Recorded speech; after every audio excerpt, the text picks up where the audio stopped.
Shalom Jemaat IC sekalian, kita kembali berkumpul di dalam ibadah pada hari Minggu. Mari kita sebelum memulai ibadah ini kita berdoa lebih dulu. Kami telah siap ya Tuhan untuk memuji Tuhan, mendengarkan firman Tuhan, beribadah kepada Tuhan. Kiranya Tuhan berbicara kepada setiap kami dan Tuhan yang menolong kami untuk hari lepas hari melakukan firman yang kami dengar ini. Dalam nama Tuhan Yesus kami berdoa, amin. Roh yang hidup di dalam kehidupan setiap kita adalah Roh Kudus, dan kiranya Roh Kudus ini menyertai hidup kita, mengubahkan kita hari lepas hari semakin dekat di dalam Dia. Roh-Mu yang hidup. Saya mau kita sekalian bisa menyanyi bersama-sama dan sungguh-sungguh kita menyanyikan pujian ini sebagai pengagungan kita kepada Tuhan.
jemaat sekalian, jemaat-jemaat CIC, kita akan sama-sama mendengar firman Tuhan. Firman Tuhan hari ini tentu seru. Tentang apa? Tentang bijak di dalam berpacaran. Mari kita berdoa lebih dulu. Kami telah siap untuk mendengar firman Tuhan. Kiranya Tuhan berbicara kepada setiap kami. Kiranya Tuhan menolong kami mengerti firman Tuhan ini. Dalam nama Tuhan Yesus kami berdoa. Amin. Nah, CIC sekalian, tentu kita sudah tidak asing lagi dengan kata berpacaran, bukan? Biasanya masa-masa remaja adalah masa-masa yang paling indah. Kenapa? Karena masa-masa remaja adalah masa-masa mulai dibebaskan oleh orang tua di dalam bergaul, jadi punya teman lebih banyak, di dalam mengeksplor diri di sekolah atau di gereja, bahkan di lingkungan kalian bermain. Lalu di dalam mencari jati diri, kalian mau tahu siapa diri kalian, bagaimana kalian menjalani kehidupan kalian. Lalu yang lain lagi, apalagi coba, banyak hal yang membuat kalian menikmati masa-masa remaja. Khususnya masa-masa remaja adalah masa-masa kalian mulai puber, di mana bentuk tubuh kalian mulai berubah. Yang cewek menjadi seperti apa, yang pria seperti apa. Nah, kalian mengalami masa-masa puber, kalian mulai mengalami masa-masa jatuh cinta, mulai ngelirik, saya suka si ini nih, saya suka si itu tuh. Atau kalian juga mulai menyatakan cinta kalian, akhirnya mengajak pasangan kalian atau lawan jenis kalian itu untuk berpacaran. Tetapi hari ini kita mau belajar sama-sama.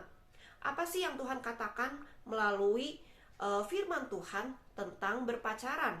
Karena setiap kita orang Kristen, baik yang muda maupun yang tua, baik yang remaja sampai yang dewasa pun harus mengerti tentang rule, batasan-batasan di dalam berpacaran, tentang bijak di dalam berpacaran. Nah, saya mau bagikan ada 3 bagian atau ada 3 poin penting dalam berpacaran. Nah, saya harap setiap kita remaja sekalian yang masih muda, kalian kalau boleh jangan berpacaran dulu. Kenapa? Karena kalian belum mengerti batasan-batasan yang benar, yang jelas, atau mungkin bahkan kalian salah di dalam berpacaran. Nah, lebih baik kalian mengalami yang namanya pergaulan dengan begitu banyak orang, punya teman yang banyak lebih dulu, baru nanti setelah mulai beranjak dewasa, kalian sudah disebut siap untuk berpacaran, maka kalian boleh berpacaran. Nah, itu usulan dari Lause, dan Lause harapkan kalian bisa mengikuti dan menaatinya. Nah, tetapi bagi kalian yang sudah jatuh cinta, kalian yang sudah nembak pasangan kalian gitu ya, atau yang kalian sudah mulai pacaran, nah ini nih ada rule penting yang harus kita pelajari. Sama sebenarnya bagi kalian yang belum berpacaran juga, kalian harus tahu rule dulu. Ini jadi bekal untuk kalian berpacaran nantinya. Yang pertama, kita membuka sama-sama di dalam 2 Korintus 6 ayat yang ke-14. 2 Korintus 6 ayat yang ke-14. Saya bacakan bagi setiap kita sekalian. Janganlah kamu merupakan pasangan yang tidak seimbang dengan orang-orang yang tak percaya. Sebab persamaan apa terdapat antara kebenaran dan kedurhakaan?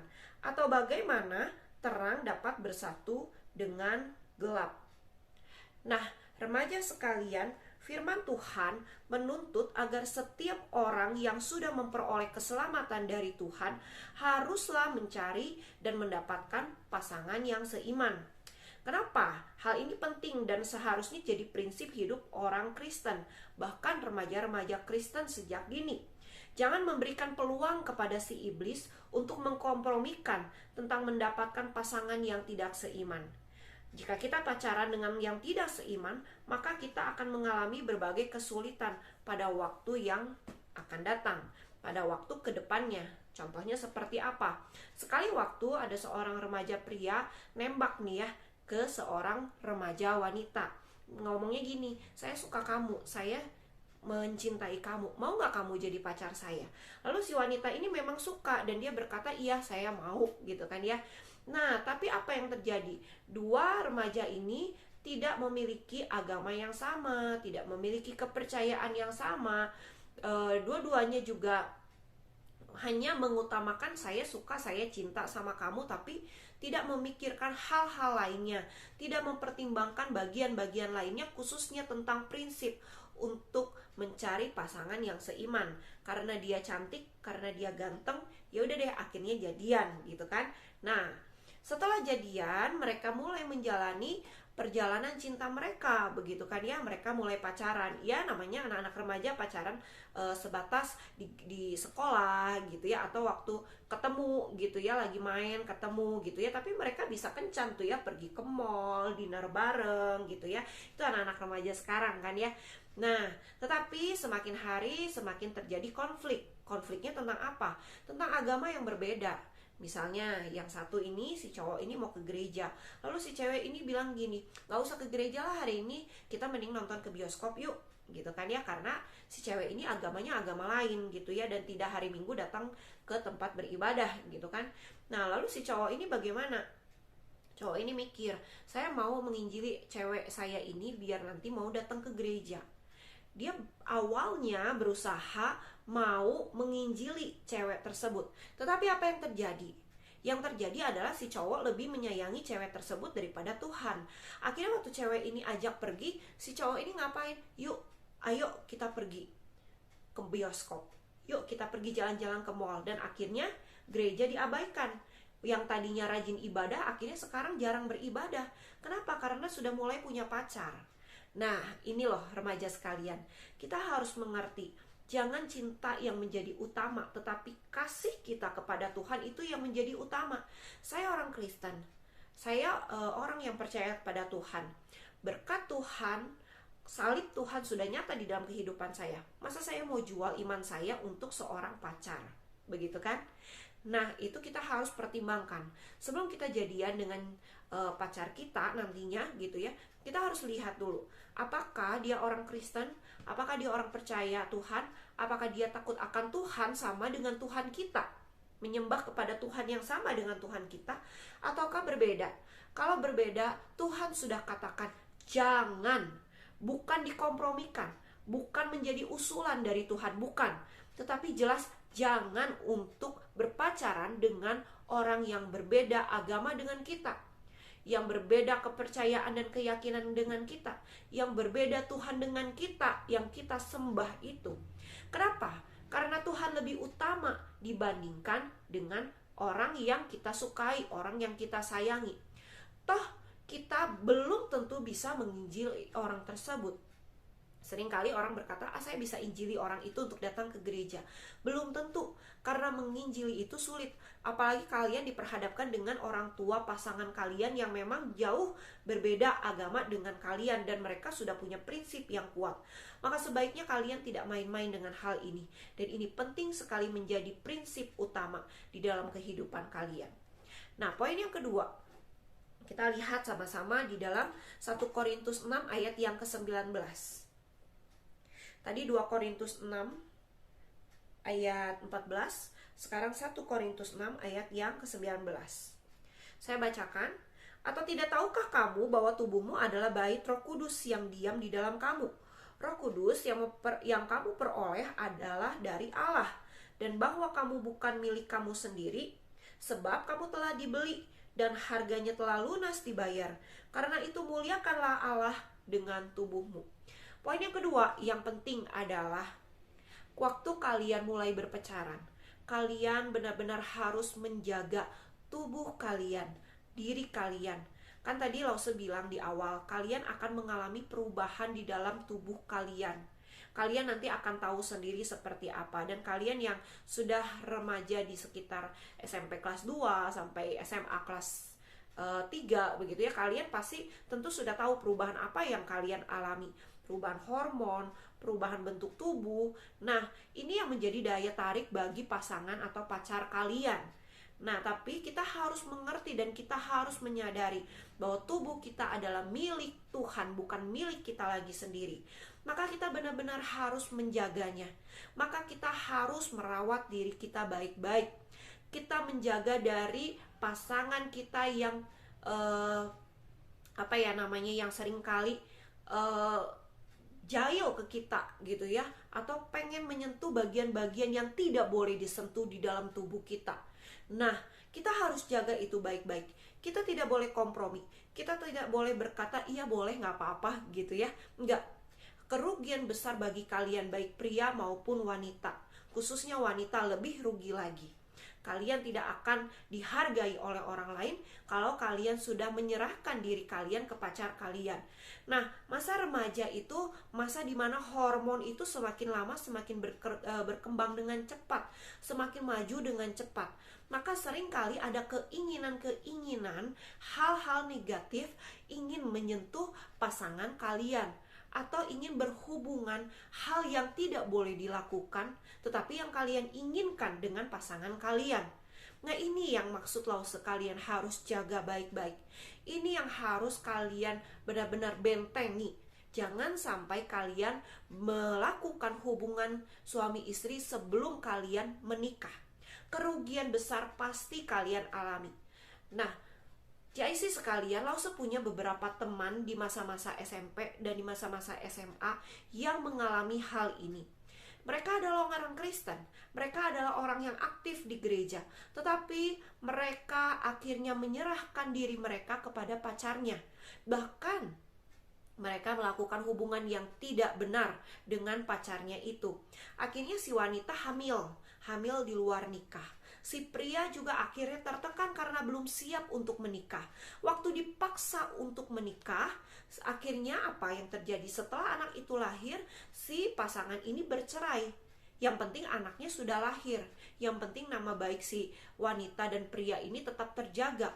Tetapi apakah dengan bercerai itu hubungan mereka menjadi lebih baik? Tidak.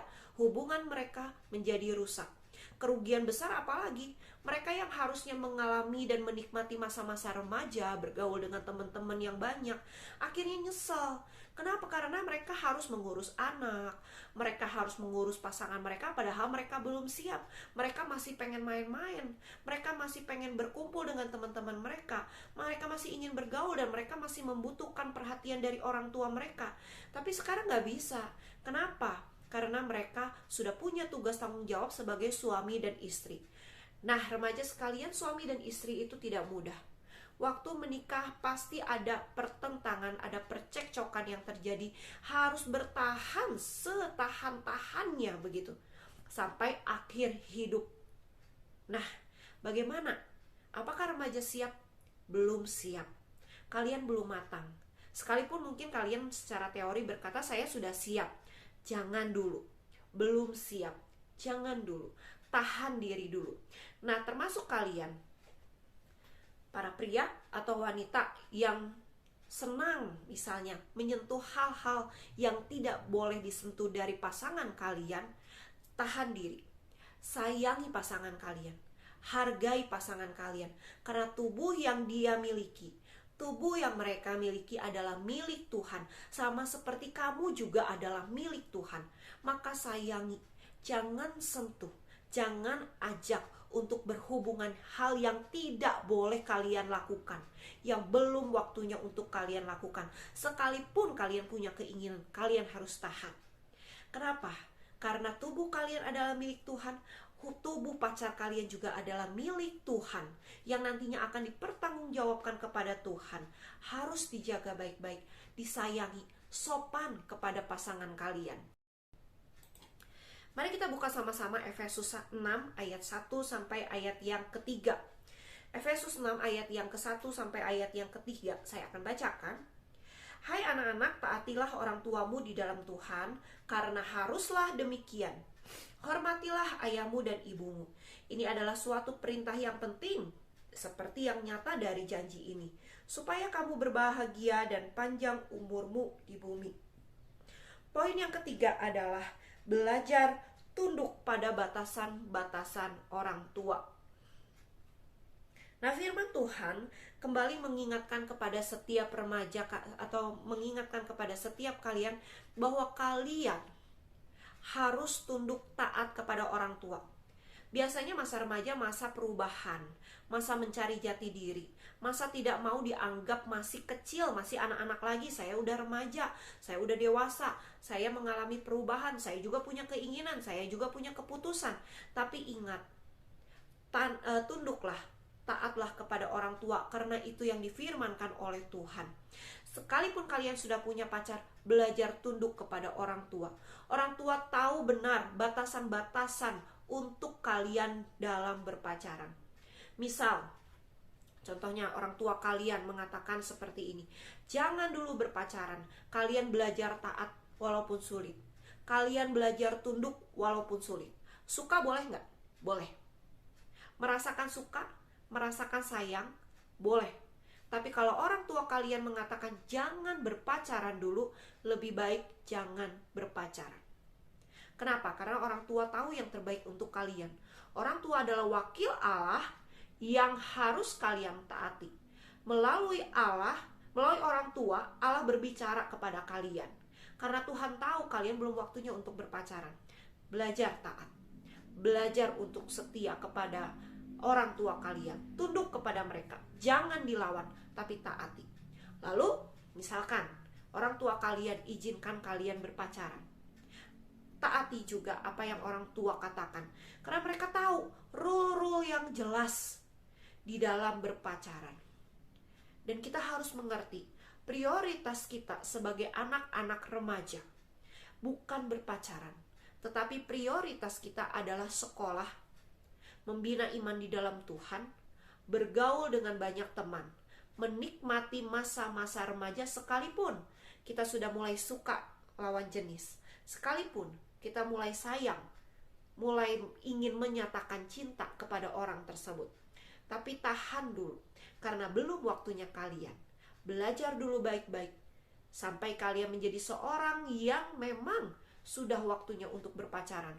Maka orang tua kalian pun pasti akan izinkan kalian untuk berpacaran. Belajar seperti itu ya, remaja sekalian. Jangan mengeraskan hati. Jangan lawan orang tua kalian, karena mereka tahu yang terbaik untuk kalian, sekalipun kalian tidak mau menerimanya. Tetapi percayalah, orang tua kalian pasti memberikan yang terbaik untuk kalian. Nah, selanjutnya, ini yang paling terakhir ya. Yang paling terakhir. Nah, ada satu hal penting untuk kalian, khususnya untuk yang sudah berpacaran atau yang belum berpacaran pun juga harus jadi bekal hal ini. Yang keempat, yaitu memilih pasangan yang dapat saling membangun dan mengarahkan kepada prioritas yang benar. Nah, remaja seringkali mencari pasangan yang sama hobinya, yang cakep, yang cantik, ya lihat dari fisik, yang badannya tegap, yang kalau cewek itu langsing, pokoknya yang bagus deh gitu ya. Nah, lalu yang terkenal di sekolah atau di gereja dan lain sebagainya. Tapi Tuhan menekankan bukan hal yang dilihat mata, bukan hal yang dirasakan oleh hati kita. Karena saya suka, saya senang nih jalan sama dia, makanya saya mau pacaran sama dia. Ada hal yang lebih penting lagi, yaitu Tuhan mau kita mempertimbangkan apakah calon pasangan kita ini sudah bersama-sama dengan kita atau mengarahkan kita untuk membangun iman rohani kita lebih dekat kepada Tuhan. Nah, seringkali kalian kalau berpacaran, apa sih yang kalian mau? Apa yang kalian harapkan? Kebanyakan remaja menginginkan seperti ini.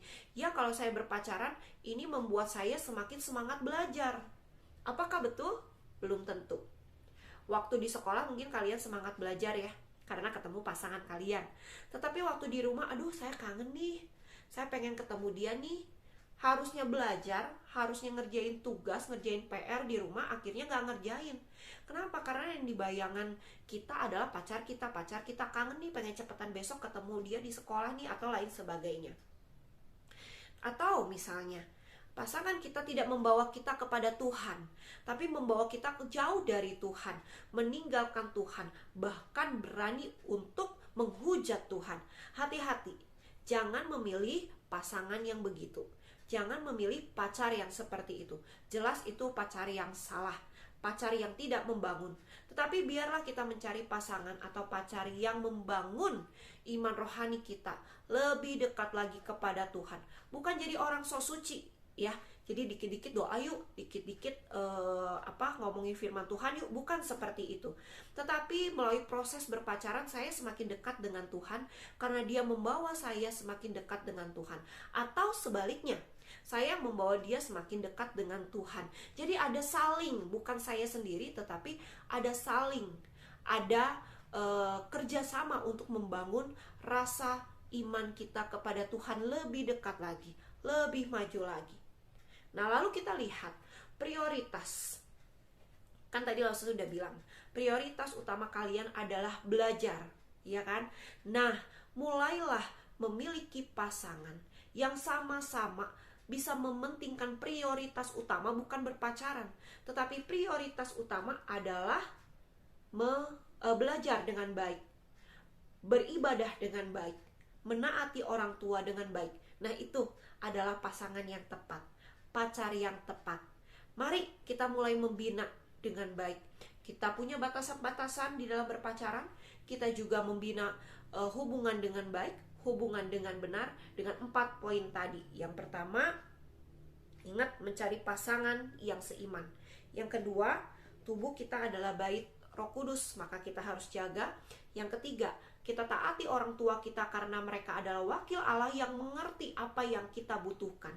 Yang keempat, belajarlah atau pilihlah pasangan yang dapat saling membangun di dalam iman rohani dan yang mengutamakan prioritas utama di dalam kehidupan kalian, bukan berpacaran, tapi studi, iman kepada Tuhan, memiliki pergaulan yang banyak dengan teman-teman kalian. Nah, keempat ini penting di dalam kehidupan remaja dari sejak dini. Mari, pada akhirnya remaja bijak di dalam berpacaran, taati firman Tuhan dan jangan pernah melanggar rule firman Tuhan. Sebab firman Tuhan sebagai panduan kita dalam menjalani hidup dan hubungan saat berpacaran. Kiranya firman Tuhan menjadi berkat bagi kita dan mari kita berdoa. Bapa di dalam surga, terima kasih untuk firman Tuhan. Sekalipun mungkin kami belum berpacaran, atau kami yang sudah mulai jatuh cinta, atau kami yang sudah mulai berpacaran, kiranya Tuhan memimpin melalui firman Tuhan ini, menjadi ingatan bagi setiap kami, untuk kami menaatinya. Menjadi seorang yang bijak di dalam berpacaran, mengerti rule-rule ataupun batasan-batasan yang harus kami lakukan dan jalani. Tolong kami ya Tuhan, untuk bisa melakukan firman Tuhan ini. Dalam nama Tuhan Yesus kami berdoa, amin. Sampai jumpa di waktu yang akan datang.